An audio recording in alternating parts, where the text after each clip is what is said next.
जी तो वेवियर। तो आज जो हमारा टॉपिक है this is called Bernoulli equation. आज का हमारा टॉपिक है बर्नौली इक्वेशन। इस टॉपिक में हम बर्नौली इक्वेशन के बारे में पढ़ेंगे कि बर्नौली इक्वेशन और बर्नौली इक्वेशन के साथ साथ हम बर्नौली इक्वेशन के स्टेटमेंट्स के बारे में पढ़ेंगे। स्टेटमेंट के साथ साथ हम इसका फिगर भी ड्रॉ करेंगे और फिगर के साथ साथ हम फिगर की निस्बत से फिगर के मुताबिक हम जो है इसका मैथमेटिकल इक्वेशन रिड्यूस करेंगे और साथ में हम ये भी पढ़ेंगे कि बर्नौली इक्वेशन जो है ये कौन से प्रिंसिपल के ऊपर काम करता है।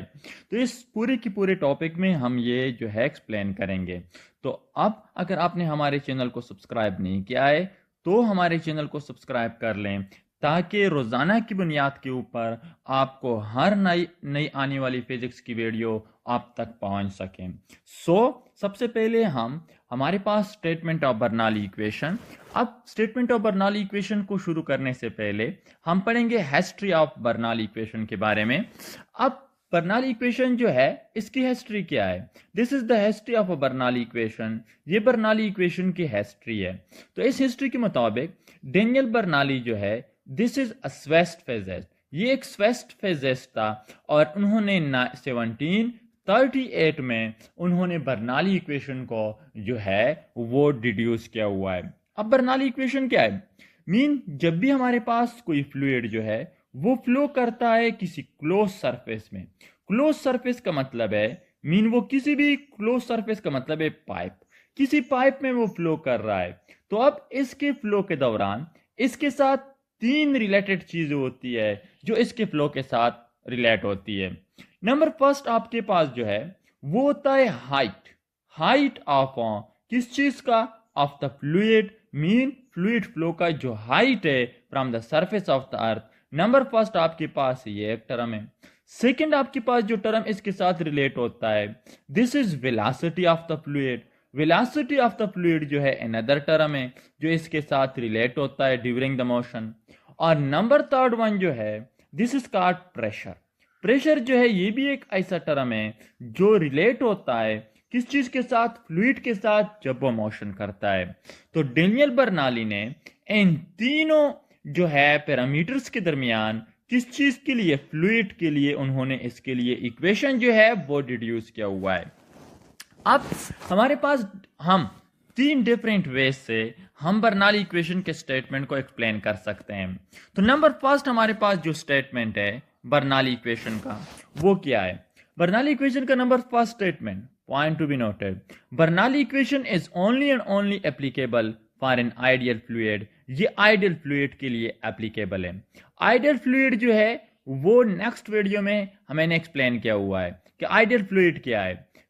आइडियल फ्लूइड आपके पास वो फ्लूइड होता है जो इनकम्प्रेसिबल होता है। वो आपके पास नॉन विस्कस होता है। नॉन विस्कस के साथ साथ आपके पास जो है एरोटेशनल होता है और लिमिनर फ्लो भी करता है। तो इस किस्म ऑफ फ्लूइड को हम आइडियल फ्लूइड कहते हैं। तो बर्नौली इक्वेशन जो है वो एप्लीकेबल है only for an ideal fluid. ये आइडियल फ्लूइड के लिए एप्लीकेबल है। तो इस पूरे की पूरे टॉपिक में हम आइडियल फ्लूइड के बारे में हम पढ़ेंगे।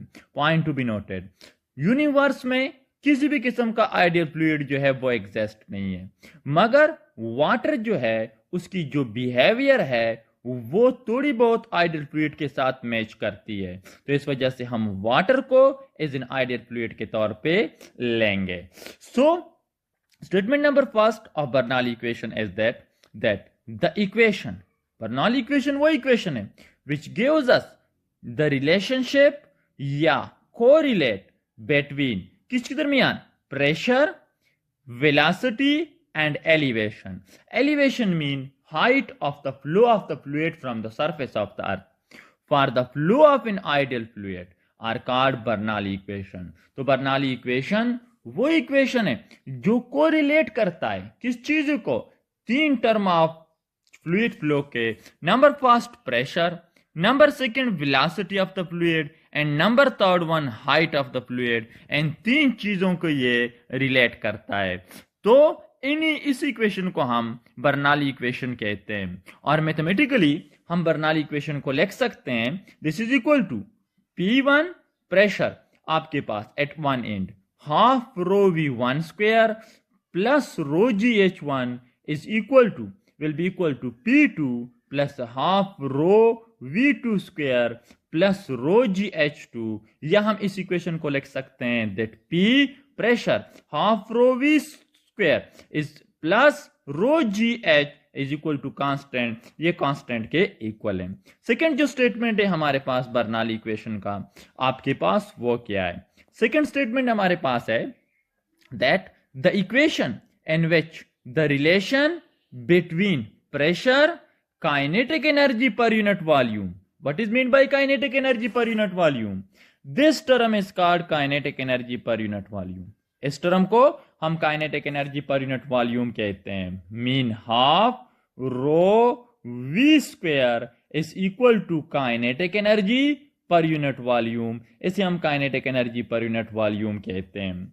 And potential energy per unit volume, ये आपके पास क्या है? जो बर्नौली इक्वेशन में जो टर्म है rho G H, this is equal to potential energy per unit volume, ये potential energy per unit volume के इक्वल है। और आपके पास plus M G H divided by V is equal to, for the flow of an ideal fluid is constant, this will be equal to constant. तो this is आपके पास, हम Bernoulli equation को इस टर्म में भी लिख सकते हैं। मीन जब भी आपके पास किसी क्लोज सरफेस में, मीन पाइप में आइडियल फ्लूइड फ्लो करता है, तो उसके आपके पास जो पोटेंशियल एनर्जी होती है पर यूनिट वॉल्यूम और काइनेटिक एनर्जी होती है पर यूनिट वॉल्यूम, और जो प्रेशर होता है फ्लूइड का, this will be equal to constant, ये कांस्टेंट की इक्वल होता है। इसे हम इंशाल्लाह आगे हम डिराइवेशन में हम इसे एक्सप्लेन करेंगे। नंबर थर्ड वन जो स्टेटमेंट है वो क्या है? Third one statement is that the equation which gives us the relationship between pressure, आपके पास pressure of the fluid, dynamic pressure, dynamic pressure क्या है? हमारे पास जो टर्म है this mean half rho we square या kinetic energy per unit volume, this term is called dynamic pressure, इसी टर्म को हम डायनामिक प्रेशर कहते हैं। This is called dynamic pressure, इसी को हम डायनामिक प्रेशर कहते हैं। और ये टर्म जो है this is called static pressure, इस टर्म को हम स्टैटिक प्रेशर कहते हैं। आप the pressure exerted by the fluid on the object when it is at rest are called static pressure, and the pressure exerted by the fluid when it is in motion are called dynamic pressure, इसी को हम dynamic pressure कहते हैं। So the equation which gives us the relationship between pressure, dynamic pressure, static pressure for the flow of an ideal fluid, mean किसी भी incompressible fluid के लिए, एक ऐसे फ्लूइड के लिए जो उसके आपके पास viscosity zero, coefficient of viscosity zero, जो नॉन कंप्रेसिबल हो, और इसके अलावा एयर रोटेशनल भी हो और उसकी फ्लो भी लिमिनर हो, तो इस काइंड ऑफ फ्लूइड को के लिए आपके पास ये तीनों चीजें जो होगी, mean summation of pressure, summation of dynamic pressure plus आपके पास static pressure will be equal to constant, तो ये कांस्टेंट के इक्वल होगा। तो दिस इज आपके पास the statement of the Bernoulli equation.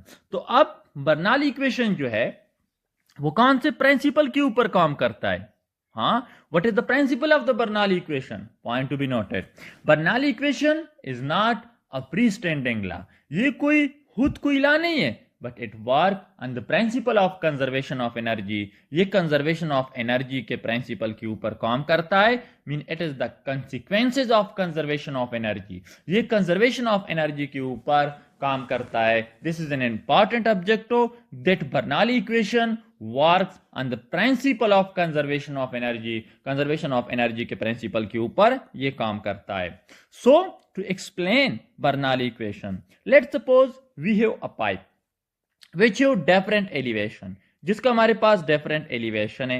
अब इधर देख लें तो हमारे पास इस पाइप के हमारे पास दो एंड हैं। एक हमारे पास ये एंड है, say this end is called end A, and this end या this end is called end B, हमने इसे एंड बी का नाम दे दिया। तो ये दो एंड है। तो अब अगर हम इस पाइप्स के एलिवेशन को देख लें, इस एलिवेशन के दौरान अगर हम इसे ऑब्जर्व कर लें तो H1 is greater then H2, तो दोनों की एलिवेशन आपके पास डिफरेंट है। इंड ए जो है वो हायर एलिवेशन के ऊपर है और इंड बी जो है वो लोअर एलिवेशन के ऊपर है, मीन उसकी हाइट जो है वो कम है। अब सेकंड आपके पास अगर दोनों के एरियाज को हम कंपेयर कर लें तो यहां पे इस पाइप का जो एरिया है this is equal to A1, वो क्या है A1 है, और यहां पे इस पाइप का जो एरिया है this is equal to A2, वो क्या है A2 की इक्वल है। सो दिस इज आपके पास A2। तो अब अगर हम देख लें तो A1 is greater then A2, तो A2 जो है वो A1 जो है वो A2 से क्या है ग्रेटर है। सो जब यहां से आपके पास फ्लूइड एंटर होता है तो इस फ्लूइड के ऊपर जो प्रेशर एग्जर्टेड होता है this pressure is called P1, और जब वो बाहर निकलता है तो एटमॉस्फेरिक प्रेशर इसके ऊपर जो प्रेशर एग्जर्ट करता है atmosphere this pressure is called P2, और इस प्रेशर को हम क्या कहते हैं P2 कहते हैं। यहां पे एरिया ज्यादा है। According to equation of continuity, area is inversely proportional to velocity.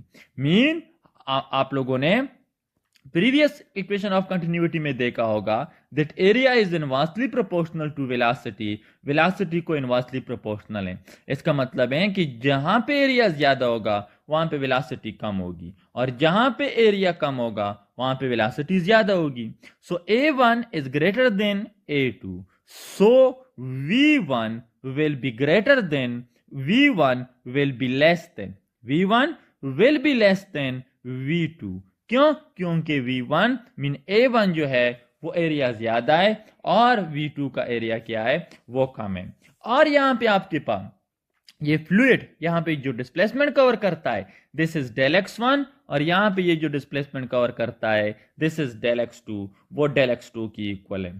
सो अब यहां पे जब फ्लूइड एंटर होता है तो इस पूरे की पूरे प्रोसेस में एंटरिंग से लेके लीविंग तक यहां पे इसके ऊपर बर्डन होता है, और ये बर्डन कौन करता है? This burden is perform by the, कौन परफॉर्म करता है? It is perform by the atmospheric pressure, ये एटमॉस्फेरिक प्रेशर जो है ये परफॉर्म करता है। अब अगर हम वाटर कूलर ले लें, वाटर कूलर के नल को जब हम प्रेस करते हैं तो वहां से पानी बाहर आता है। ये पानी बाहर, या हम किसी टैंक से जो नल होती है उस नल को हम ओपन करते हैं तो फौरन वहां से पानी बाहर आता है। तो कौन विदाउट इन एक्सटर्नल वर्क, बिना किसी एक्सटर्नल वर्क के वहां से पानी फौरन वाटर जो है वो बाहर निकलना शुरू हो जाता है। कौन ये पानी निकालता है? This is not due to gravity but this is due to atmospheric pressure, ये एटमॉस्फेरिक प्रेशर की वजह से। क्यों? क्योंकि लेट सपोज ये हमारे पास एक वाटर कूलर है और ये वाटर कूलर जो है यहां पे इसमें नल है हमारे पास। जब हम इस नल को प्रेस करते हैं तो यहां से फौरन पानी बाहर आता है। अब यहां से जो पानी बाहर आता है ग्रेविटी का डायरेक्शन तो ये है, तो ये पानी यहां से कौन निकालता है? हाँ, this is due to atmospheric pressure, क्योंकि यहां पे जो फ्लूइड है इस फ्लूइड के ऊपर से एयर जो है वो प्रेशर एग्जर्ट करता है, और इसी प्रेशर की वजह से यहां से फ्लूइड जो है मीन वाटर जो है वो बाहर निकलता है, वो बाहर निकलता है। अब हम क्या कर लें? अब अगर हम इस वाटर कूलर के क्या कर लें, हम इस वाटर कूलर के ऊपर से इसे परमानेंटली क्या कर लें, सील कर लें। हम इसे इस तरह सील कर लें कि इसके अंदर किसी भी किस्म की एयर जो है वो एंटर ना हो, एयर क्या हो, एंटर ना हो। तो अब आपके पास क्या होगा? जब आप इसे मुकम्मल तौर पे सील कर लें विद शॉपर या विद प्लास्टिक, तो उसके बाद जब आप इस नल को प्रेस करेंगे तो पानी बाहर नहीं आएगा, पानी बाहर नहीं आएगा। क्यों? क्योंकि एयर जो है वो एंटर नहीं हो रहा है, एयर जो है वो एंटर नहीं हो रहा है। इसके अलावा डेली लाइफ में इसके और भी बहुत सारे एग्जांपल हैं। अगर हम वाटर टैंक, ऊपर हमारे पास बिल्डिंग के ऊपर जो वाटर टैंक लगी होती है, अब अगर उस वाटर टैंक को हम परमानेंटली सील कर लें, हम इसे इस तरह सील कर लें कि उसके अंदर किसी भी किस्म का एयर जो है वो एंटर ना हो, उसके बाद अगर हम नल को ओपन करेंगे, शावर ओपन करेंगे, तो किसी भी किस्म का फ्लूइड जो है वो बाहर नहीं निकलेगा। सो वाटर टैंक से या वाटर कूलर से या किसी भी कोल्ड ड्रिंक के बॉटल से जो फ्लूइड निकलता है this is due to atmospheric pressure, atmospheric pressure की वजह से वो आपके पास बाहर निकलता है। सो यहां पे आपके पास फ्लूइड जो है वाटर टैंक से, किसी भी वाटर टैंक, लेट सपोज ये हमारे पास एक वाटर टैंक है, इसके साथ यहां पे कनेक्टेड है एक पाइप, यहां पे इसके साथ एक पाइप कनेक्टेड है in the form of that. अब यहां से वो पानी बाहर आ रहा है, इस पाइप के थ्रू पानी जो है वो बाहर आ रहा है टुवर्ड द शावर, शावर की जानिब, नल की जानिब। सो यहां से आपके पास जब ये पानी आता है तो इसके ऊपर वार्डन करता है, वार्डन होता है। कौन करता है ये work? This work is perform by atmospheric pressure, atmospheric pressure इसके ऊपर ये वार्डन करता है। तो जो जब ये आपके पास, अब इसकी एलिवेशन डिफरेंट है, एलिवेशन इसकी क्या है? डिफरेंट है। तो यहां पे आपके पास जो फ्लूइड है इसकी एलिवेशन ज्यादा है, तो पोटेंशियल एनर्जी इस पॉइंट के ऊपर, जो पोटेंशियल एनर्जी होगी इस पॉइंट के ऊपर, potential energy of the fluid will be greater than kinetic energy, kinetic energy से ग्रेटर होगी। और यहां पे आपके पास इस पॉइंट के ऊपर potential energy will be less than kinetic energy, kinetic energy से लेस होगी। तो यहां पे आपके पास कौन करता है? ये एनर्जी कन्वर्ट होती है according to conservation of energy, energy can neither be created not destroy. तो यहां से जब फ्लूइड नीचे आता है तो पोटेंशियल एनर्जी कन्वर्ट होती है काइनेटिक एनर्जी में। कौन कन्वर्ट करता है? Atmospheric pressure. एटमॉस्फेरिक प्रेशर जो है वो इसे कन्वर्ट करता है, काइनेटिक पोटेंशियल एनर्जी को काइनेटिक एनर्जी में कन्वर्ट करता है। सो दो काइंड ऑफ वार्डन कर होता है। Number first work done to produce velocity in the fluid, number second to convert potential energy and to kinetic energy, कि वो इसे काइनेटिक एनर्जी में कन्वर्ट करता है। सो नंबर फर्स्ट डन, यहां पे एटमॉस्फेरिक प्रेशर की मदद से फ्लूइड जो है वो एंटर होता है। ये फ्लूइड जो है वो एंटर होता है किस चीज में? पाइप में। और इस पाइप में ये जो डिस्प्लेसमेंट कवर करता है this is equal to del x1। हाँ, आपके पास ये नीचे आता है तो इस पॉइंट के ऊपर जो पोटेंशियल एनर्जी होती है दिस इज आपके पास potential energy is greater than kinetic energy. क्यों? क्योंकि हाइट ज्यादा है। जो ये नीचे आता है, फ्लूइड नीचे आता है तो पोटेंशियल एनर्जी डिक्रीज होती है, काइनेटिक एनर्जी में क्या आता है? वो इंक्रीज आता है। सो इस पॉइंट के ऊपर potential energy is less than kinetic energy, kinetic energy से लेस होता है। जब ये फ्लूइड यहां पे आता है, यहां पे एटमॉस्फेरिक प्रेशर ट्राई करता है to enter the fluid, work done करता है ताकि वो फ्लूइड को इनसाइड इंसर्ट कर सके in the pipe in the close surface. और यहीं पे एटमॉस्फेरिक प्रेशर कोशिश करता है कि वो ये फ्लूइड बाहर ना निकल सके, बाहर ना निकल सके। सो अब आपके पास, हमारे पास क्या है? अब हम इसके लिए इक्वेशन डिड्यूस करेंगे। तो यहां पे वर्डन होता है। अब ये वर्डन कौन करता है? हाँ, हम यहां पे दो काइंड ऑफ वर्डन होता है। मीन यहां पे जो नेट वर्डन है किस चीज के ऊपर? फ्लूइड के ऊपर। अब हमने इसी को मालूम करना है। हाँ, जो नेट वर्डन यहां पे होगा that will be equal to आप, so net burden mean the magnitude of the work on the fluid, on the ideal fluid by the atmospheric pressure is equal to, वो किस चीज की इक्वल होगा? del W is equal to, वो किस चीज की इक्वल होगा? this will be equal to W1 plus आपके पास W2 प्लस W2 की इक्वल होगा। Mean work done will be equal to W1 plus W2 के इक्वल होगा। दिस इज W1 प्लस आपके पास W2। So name this equation is equation 1। इस equation 1 का नाम दे दें। तो ये वो टोटल मैग्नीट्यूड ऑफ वर्डन है जो इस फ्लूइड के ऊपर एटमॉस्फेरिक प्रेशर परफॉर्म करता है। सो अब W1 क्या है? W1 is the magnitude of वर्डन on the fluid at the entering and. तो यहां पे इसके ऊपर जो वर्डन करता है दिस इज W1, और यहां पे इसके ऊपर जो वर्डन होता है दिस इज W2। तो अब हमने एंटरिंग एंड और लीविंग एंड दोनों के ऊपर हमने वर्डन मालूम करना है। सो इसके लिए आप हमारे पास क्या बन जाएगा?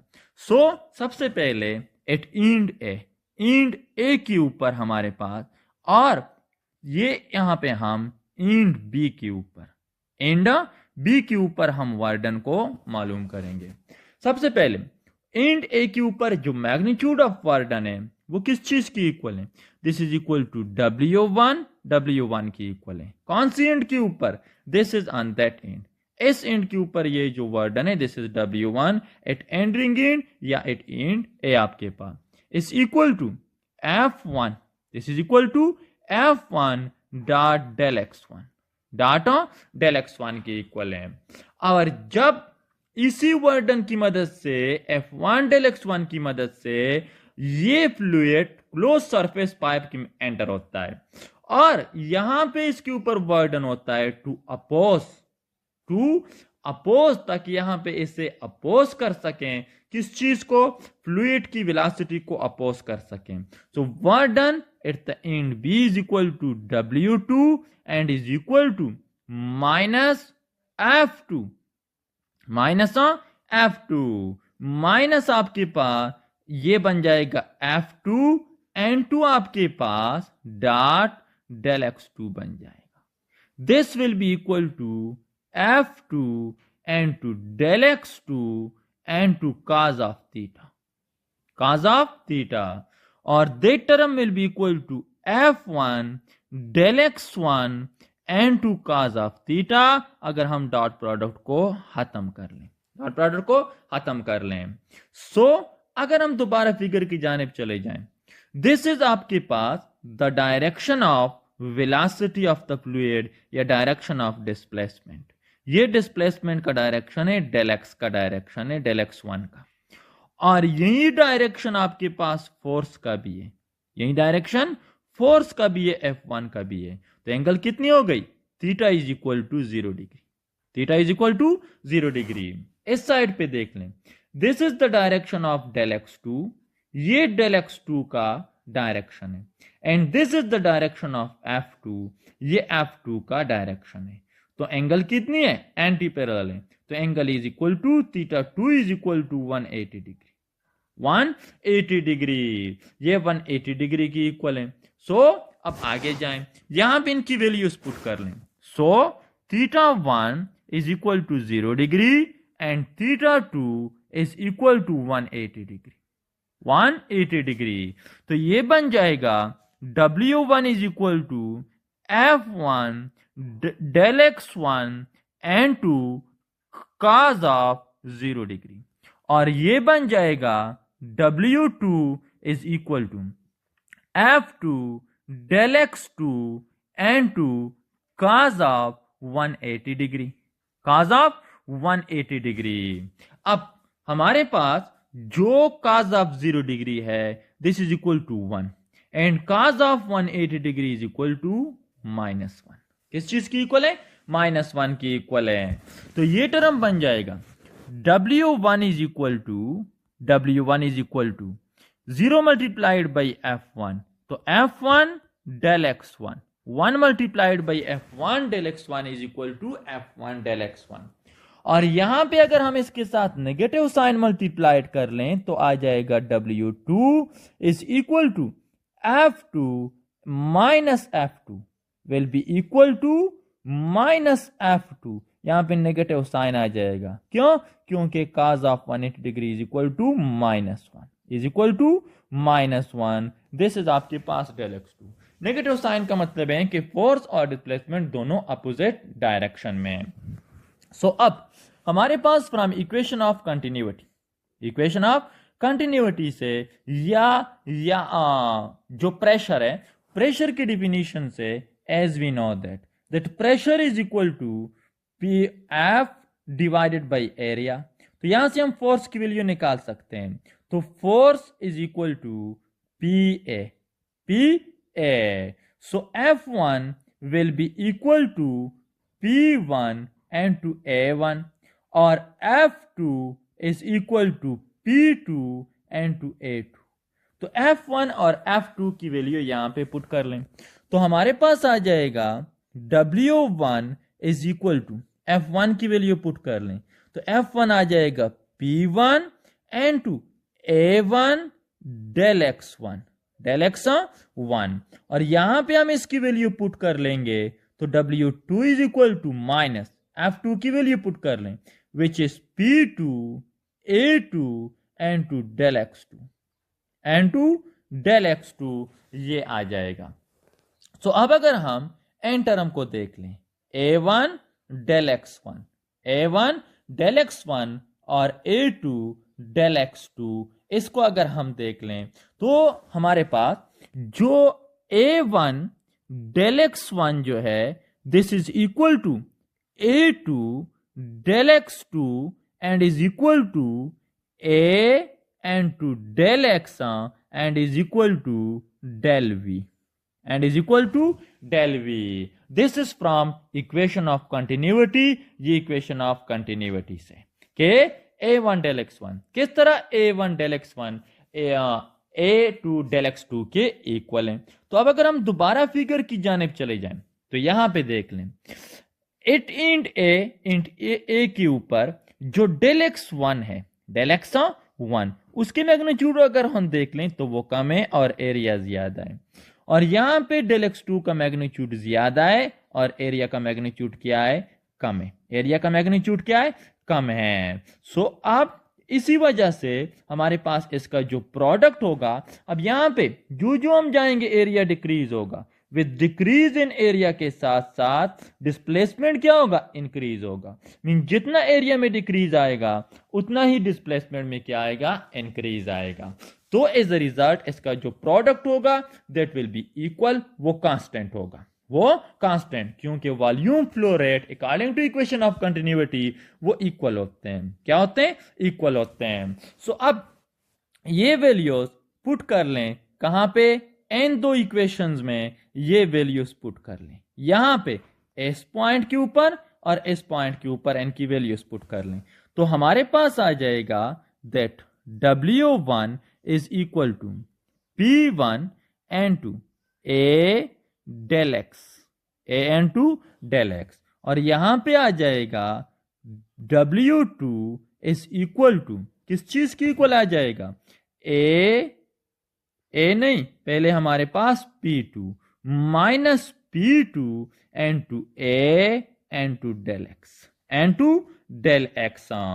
सो अगर हम आगे जाएं सो यहां पे A del x की वैल्यू पुट कर लें, A del x की वैल्यू पुट कर लें। हाँ, A del x की वैल्यू पुट करने से पहले अब यहां पे इसे नाम दे दें इक्वेशन 2 और इसे नाम दे दें इक्वेशन 3, इक्वेशन 3। तो इन दोनों इक्वेशंस को क्या कर लें, पुट कर लें। मीन हम लिखेंगे दैट पुटिंग, पुट कर लें किस चीज को, equation 2, 3 and equation 1, in equation 1 दोनों को इक्वेशन 1 में पुट कर लें। इक्वेशन 1 क्या है, इक्वेशन 1 हमारे पास है this is equation 1, del w is equal to W1 plus W2। तो इसी इक्वेशन में इनकी वैल्यू पुट कर लें तो इक्वेशन 1 हमारे पास है that del W is equal to W1 plus W2, this is equation 1। तो इस इक्वेशन में पुट कर लें तो हमारे पास आ जाएगा that del W is equal to W1 की value P1 N2 A del x, A del x पर plus N2 minus P2 N2 A del x, A del x। तो ये इक्वेशन बन जाएगा this will be equal to P1 A del x, positive multiplied by negative is equal to negative, तो P2 A N2 del x, A N2 del x। तो अब यहां पे A del x जो है वो इस इक्वेशन में कॉमन है तो कॉमन कर लें तो हमारे पास आ जाएगा del W is equal to P1 minus P2 is equal to minus P2 N2 A del x, और A del x जो है वो किस चीज की इक्वल है, A del x is equal to del v, वो चेंज इन वॉल्यूम के इक्वल है।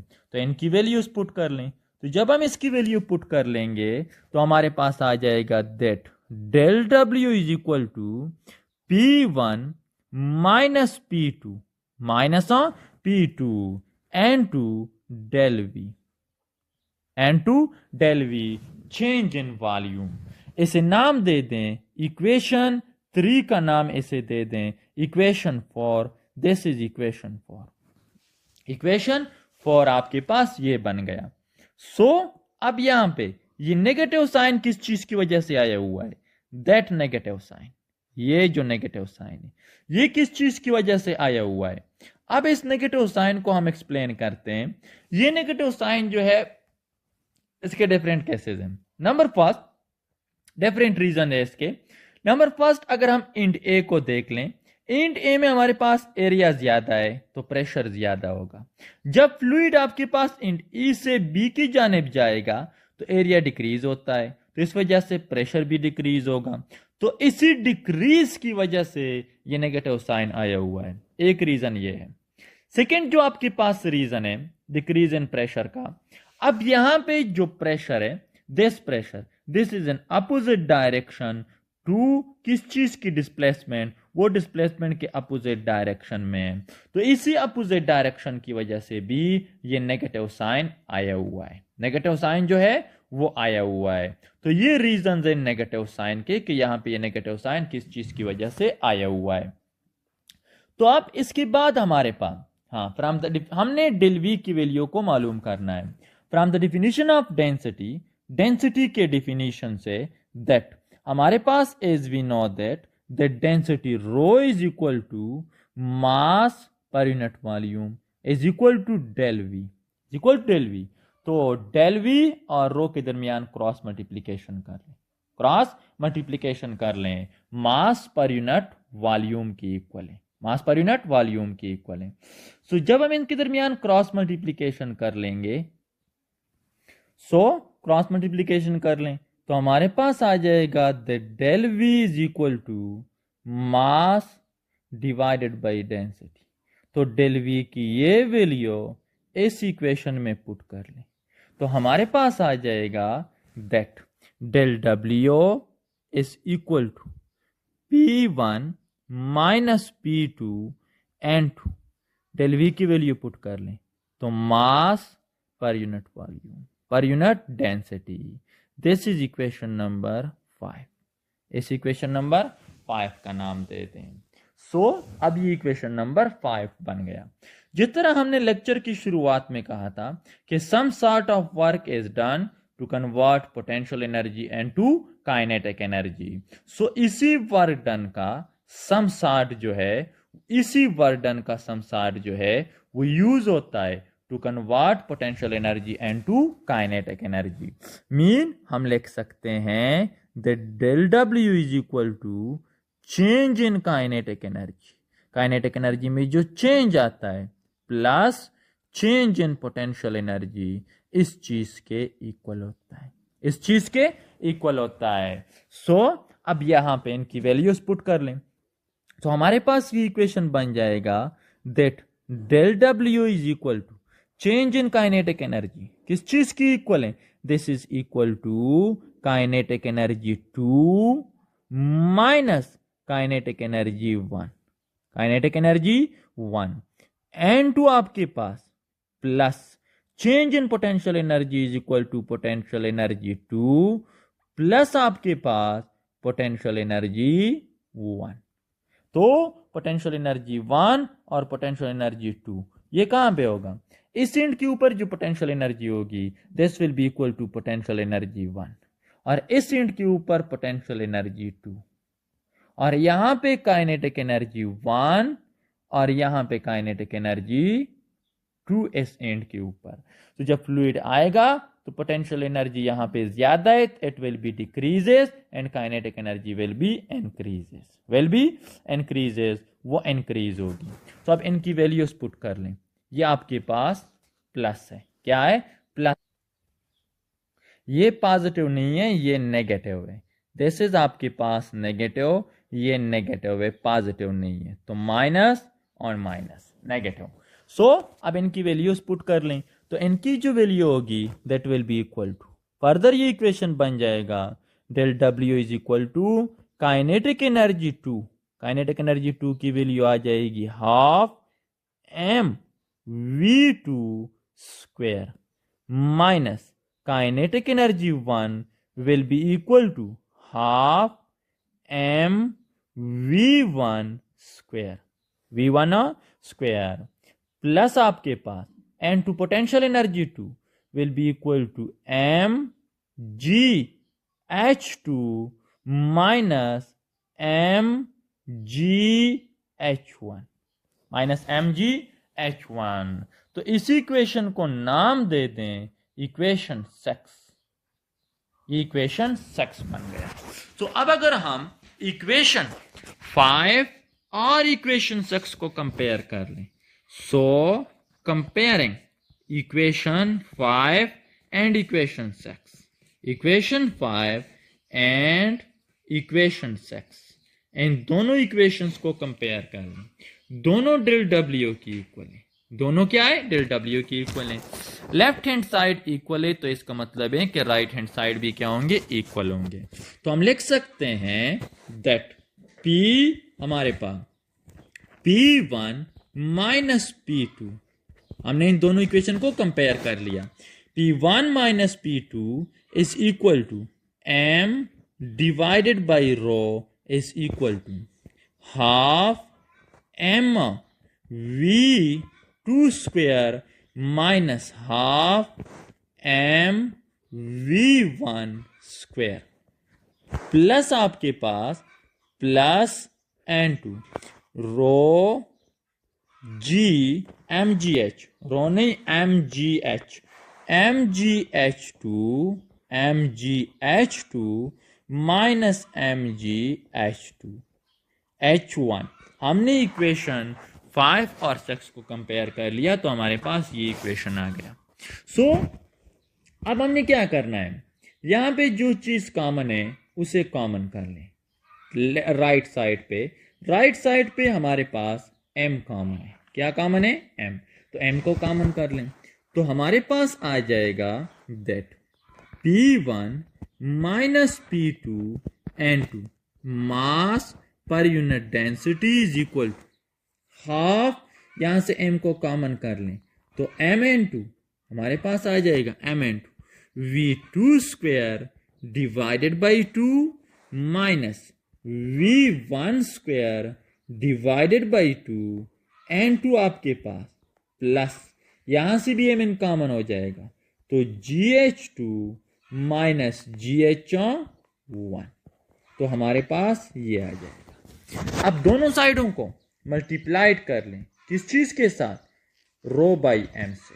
दोनों साइडों को रो बाई M से मल्टीप्लाइड कर लें तो इस साइड को अगर हम मल्टीप्लाई करेंगे रो बाई M से तो हमारे पास आ जाएगा P1 minus P2 N2 mass per unit rho is equal to, इस साइड को भी मल्टीप्लाइड कर लें तो आ जाएगा rho divided by M N2 M N2 V2 divided by 2 square minus V1 square divided by 2 plus आपके पास N2 GH2 minus GH1 minus GH1। अब जो कैंसिल होते हैं उसे कैंसिल कर लें तो ये M और ये M, ये रो और ये रो कैंसिल हो जाएंगे।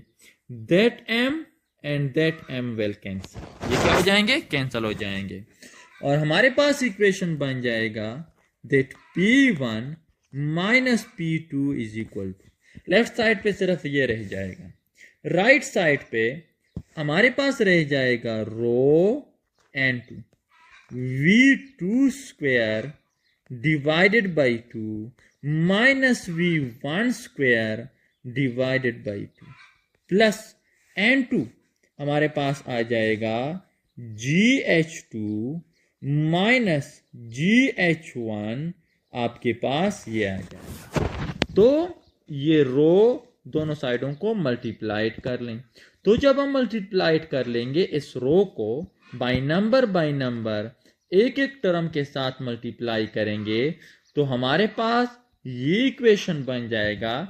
हम इनको बाई नंबर रो मल्टीप्लाई करेंगे तो हमारे पास आ जाएगा that should be equal to P1 minus P2 is equal to, as equal to this will be equal to rho को जब हम इस टर्म के साथ मल्टीप्लाई करेंगे तो आ जाएगा half rho v2 square, half rho v2 square रह जाएगा। और अगर हम इस टर्म के साथ मल्टीप्लाई करेंगे तो आ जाएगा minus half rho v1 square.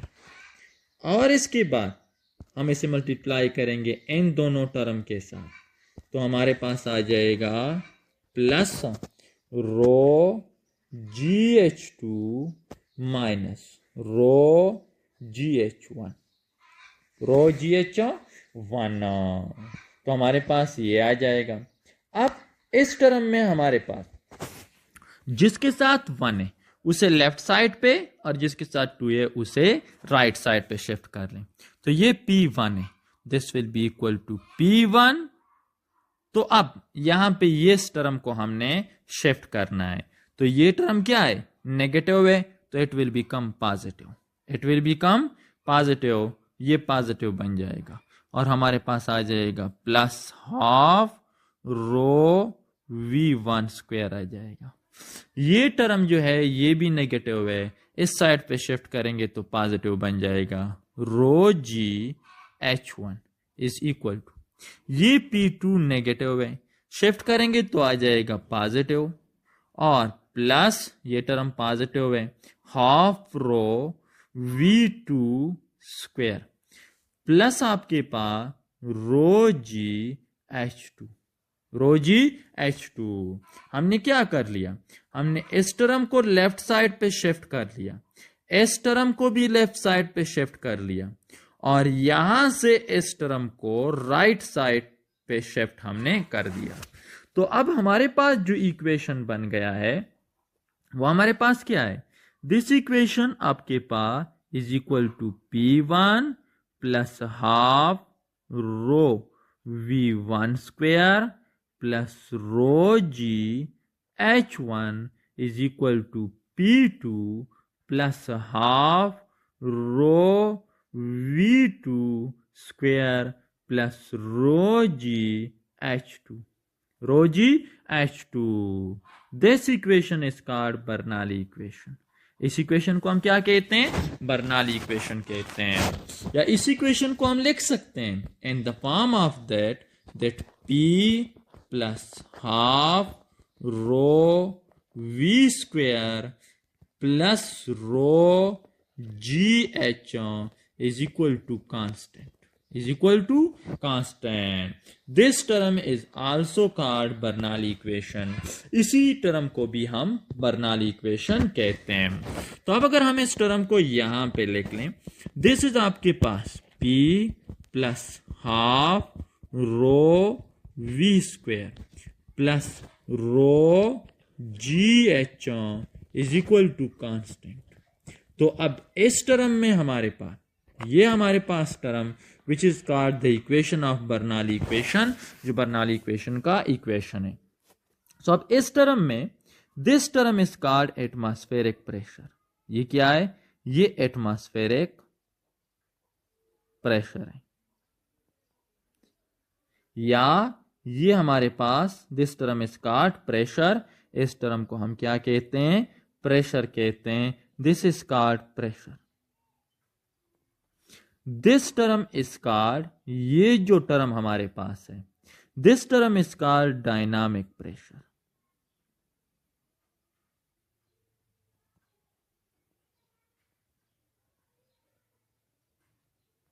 This term is called static pressure.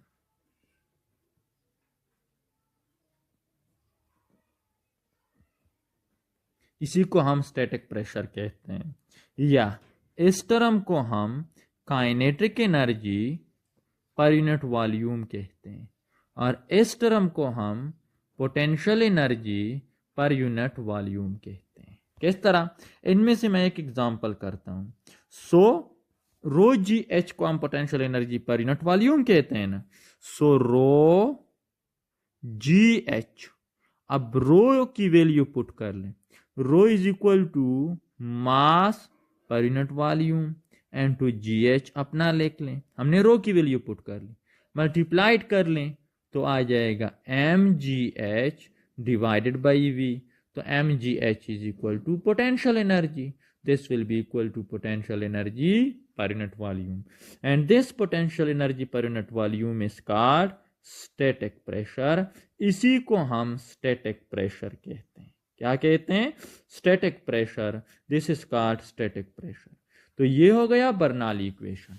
अब अगर आपको ये वीडियो अच्छी लगी हो तो इस चैनल को सब्सक्राइब कर लें, ताकि फिजिक्स के साथ रिलेटेड हर आने वाली वीडियो से आप अपडेटेड रहें।